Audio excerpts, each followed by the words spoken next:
Hi guys! Ayan, kumusta kayong lahat? O, diba? iBugs pa more. So, kumusta po kayo? Sana po ay nasa mabuting kalagayan po tayong lahat. Ayan, nandito ako ngayon sa may view deck. Ayan, so maglakad-lakad muna tayo. It's 12:17. Happy Sunday to all. So, yun nga guys, may kukwento lang ako saglit sa inyo about sa nangyari sa akin last week nung Thursday. So ayan, so quick story lang, quick talaga. So yun nga guys, yung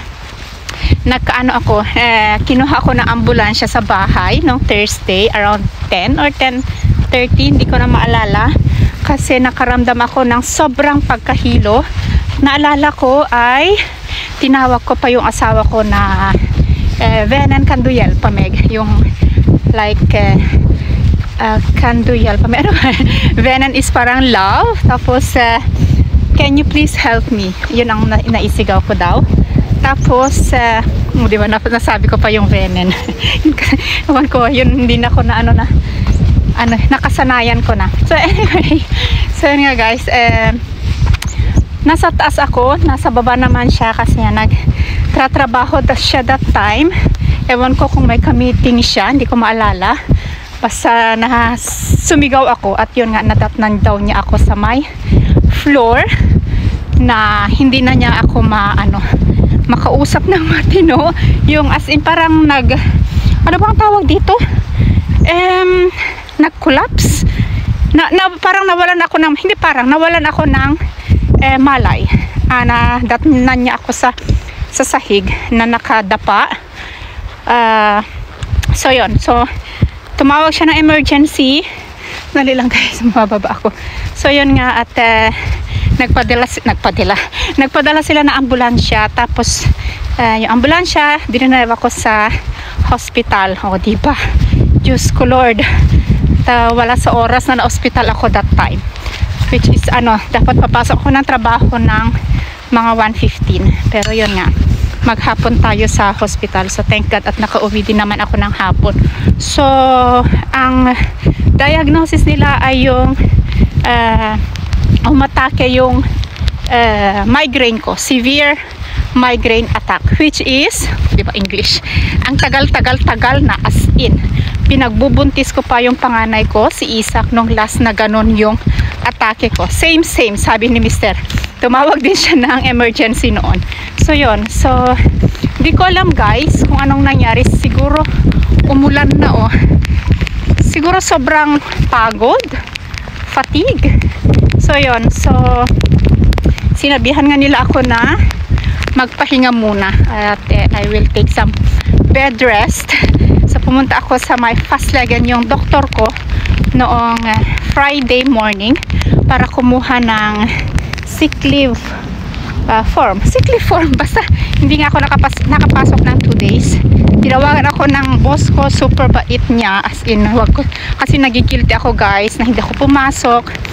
Yun ang sinabi ko sa kanya na na hiningal na ako na kauumpisa pa lang ng klase ay hindi na ako nakapasok, which is naiintindihan naman nila. Huwag ko daw isipan yung trabaho, ang importante ay okay ako.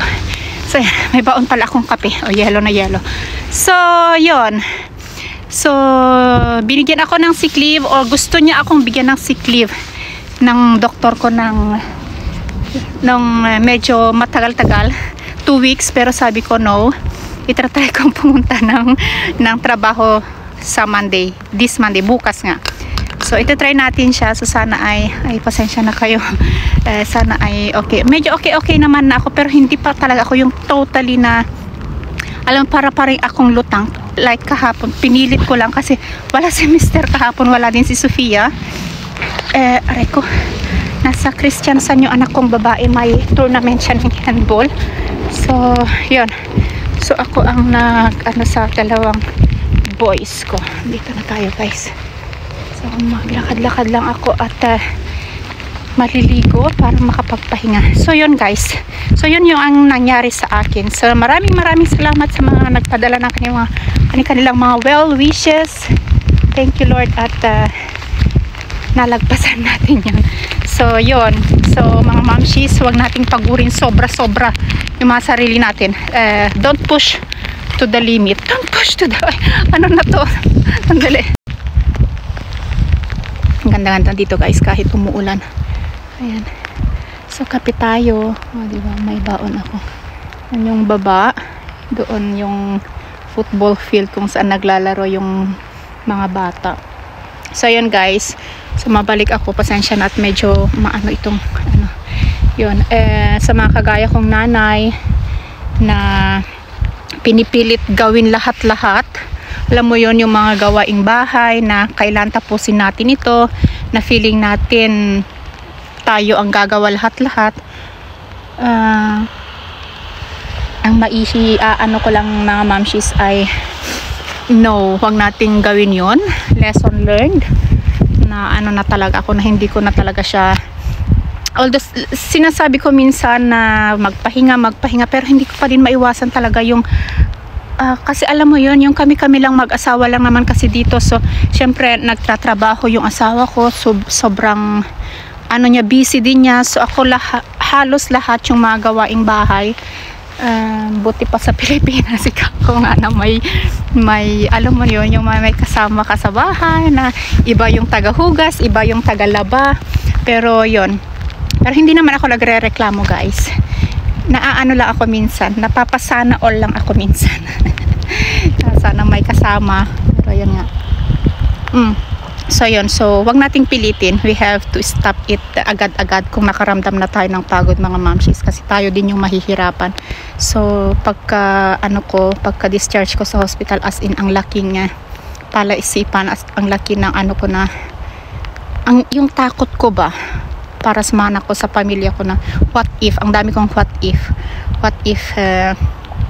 hindi lang yun ang na experience ko, what if lumala, what if may natagpuan na sakit, o may matagpuan na, alam mo yun, na overthink ang nanay, pero thank God at wala naman. So yun, so alagaan natin ang sarili natin mga mamshis, at tayo lang ang nakakapag